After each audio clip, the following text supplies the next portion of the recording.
Mesdames, Messieurs, bonjour. C'est toujours un plaisir de vous retrouver. Voici les titres de ce journal.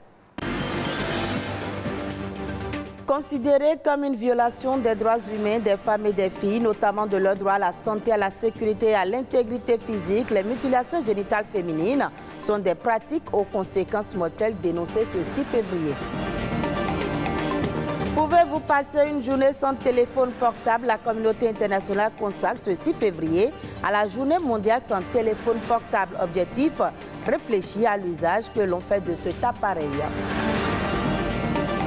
Et que ne sommes-nous pas capables de faire au nom de l'amour? Pardonner, trahir, tuer, l'amour fait vivre et fait mourir.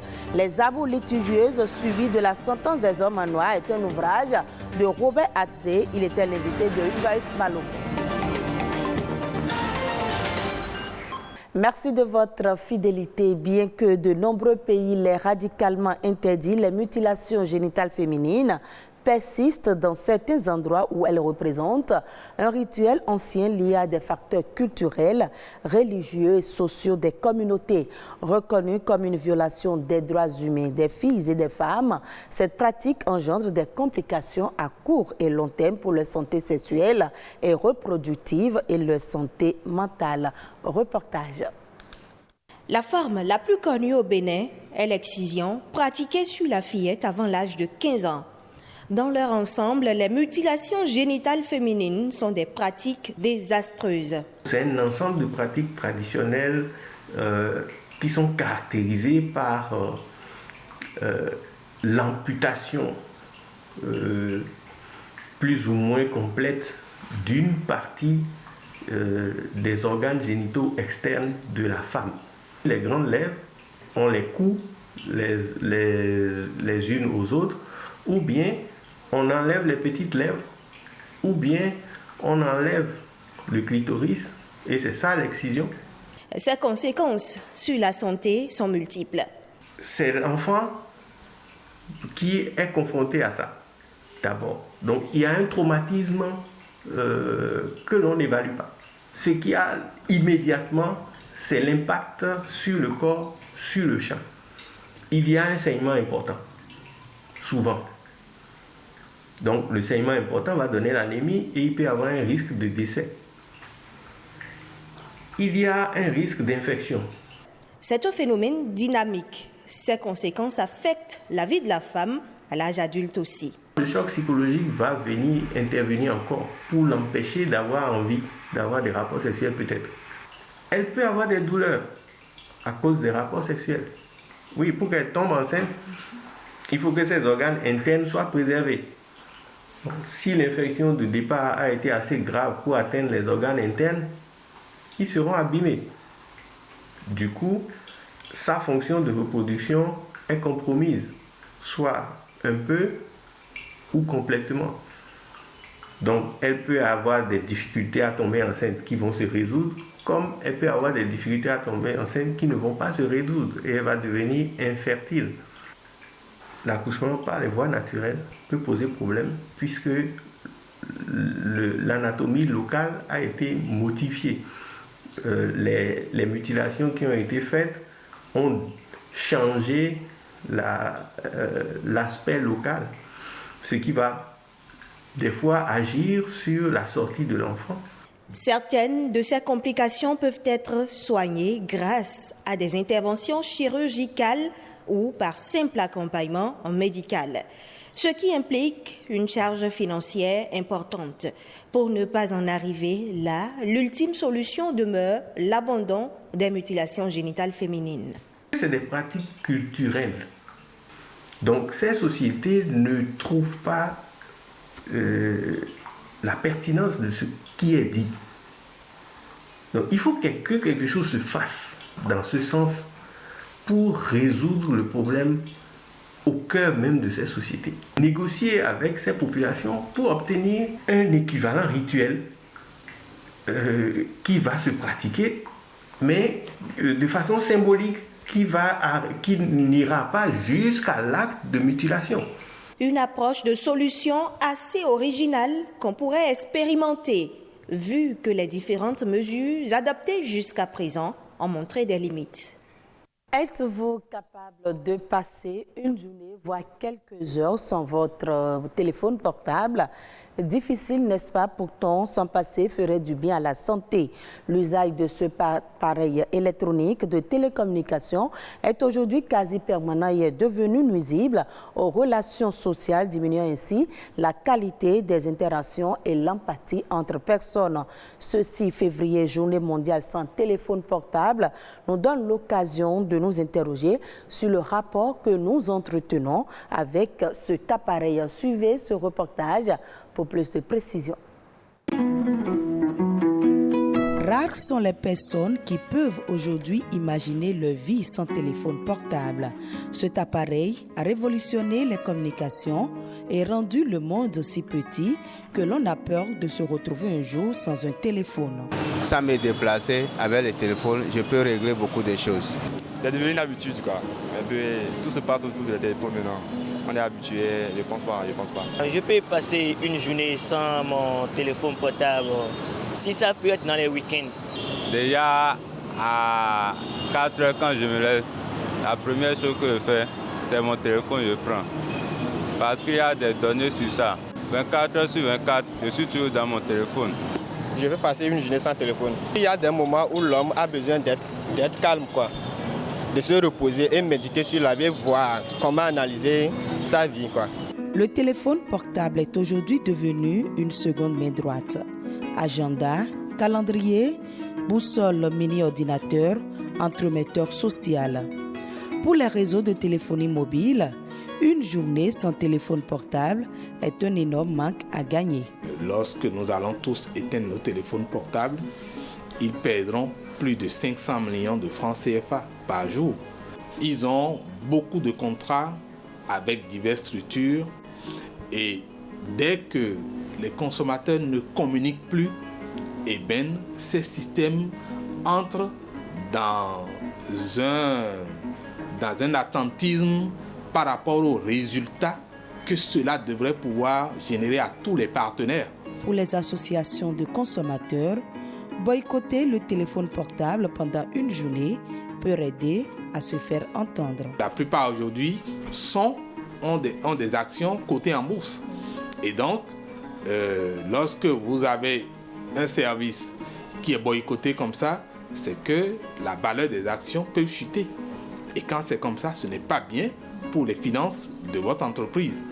Et c'est d'ailleurs se basant sur ces effets, ces impacts-là, que le consommateur devrait utiliser le boycott, abandonner son téléphone, ne serait-ce que pour une journée, pour montrer aux opérateurs que le vrai patron, c'est le consommateur et non pas les fournisseurs. Je pense que c'est très important par moment de faire une pause, de laisser son téléphone portable tomber et de renouer avec la convivialité humaine, la chaleur humaine. Si l'utilisation du téléphone portable est indispensable, son usage devrait être modéré afin de préserver sa santé et renforcer les liens sociaux.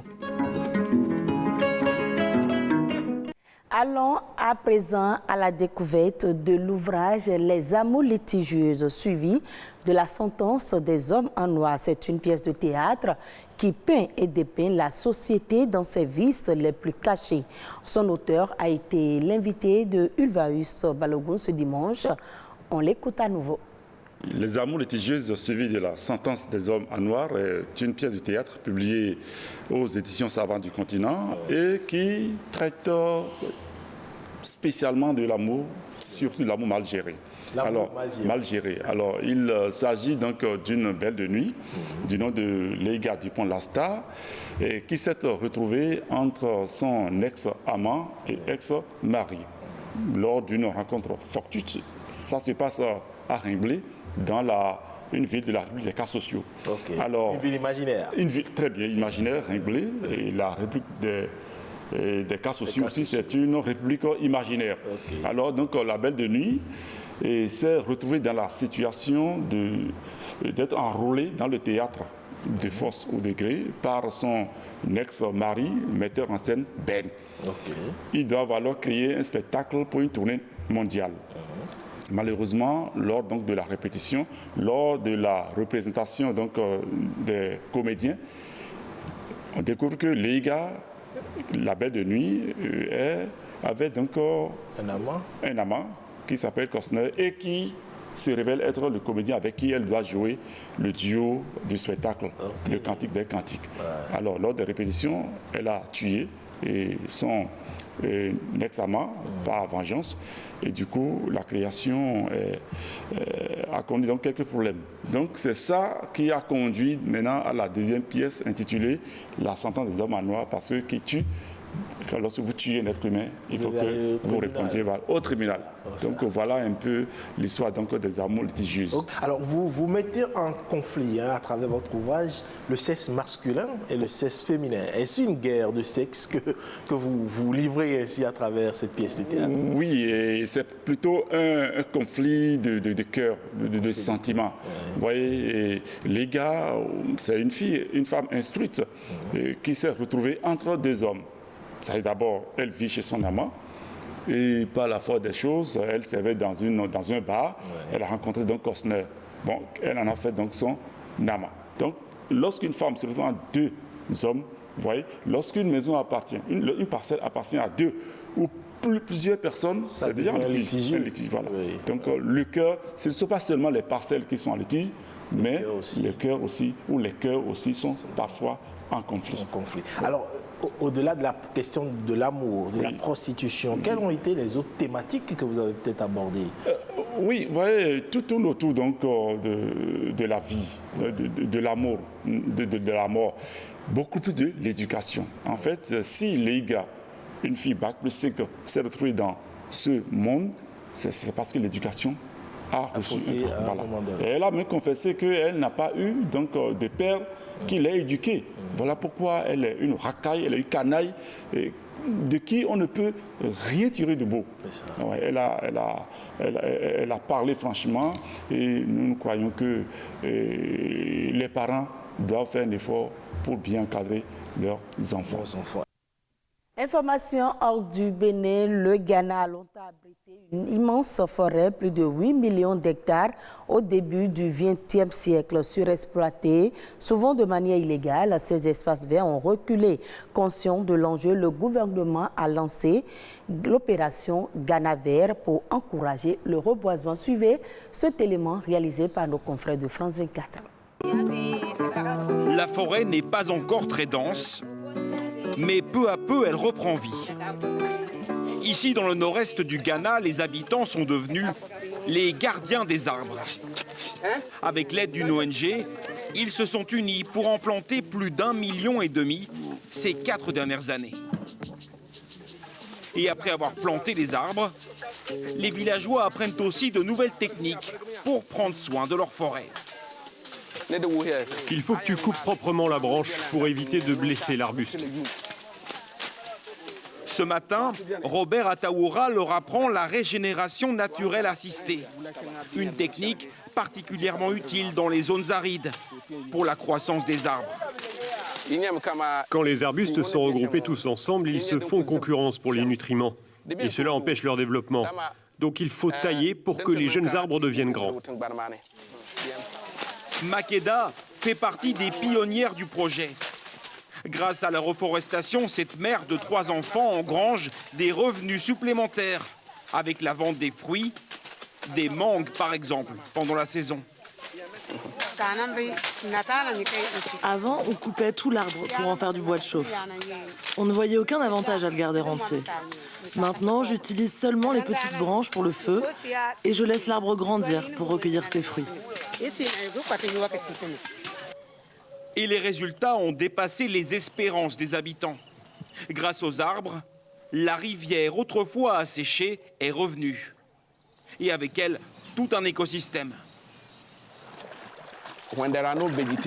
S'il n'y a pas d'arbres autour de la rivière, l'eau s'évapore et la rivière s'assèche à certaines périodes de l'année. Désormais, grâce aux arbres qui forment une sorte de canopée, l'évaporation est réduite. Avec encore une fois des effets très concrets pour les habitants. Cet ancien agriculteur s'est même reconverti dans la pêche. Avant, il n'y avait pas d'eau dans la rivière pendant la saison sèche. Maintenant, il y a des poissons toute l'année. Je viens de commencer à pêcher et regarde tout ce que j'ai déjà attrapé. Une oasis de verdure, aujourd'hui devenue rare dans le pays. Dans certaines régions du Ghana, des pans entiers de végétation sont détruits tous les jours. La forêt primaire a perdu 60% de sa superficie, le taux de déforestation le plus élevé au monde. Pour cet écologiste, il faut agir maintenant pour survivre. Je suis très inquiet du déclin du nombre d'arbres au Ghana à cause des activités minières, de la coupe illégale de bois, de l'agriculture. Il ne faut pas perdre cet héritage. Nous devons le préserver pour que nous puissions continuer à exister. Pour lutter contre la déforestation, le gouvernement ghanéen a lancé l'opération Ghana Vert. Objectif, planter 20 millions d'arbres chaque année. À ce rythme, le pays pourrait avoir en partie reconstitué son couvert végétal à l'horizon 2030. Et voilà qui vient mettre un terme à ce journal, à revoir sur le site de l'ORTB, www.ortb.bj. Merci à vous de nous avoir suivis.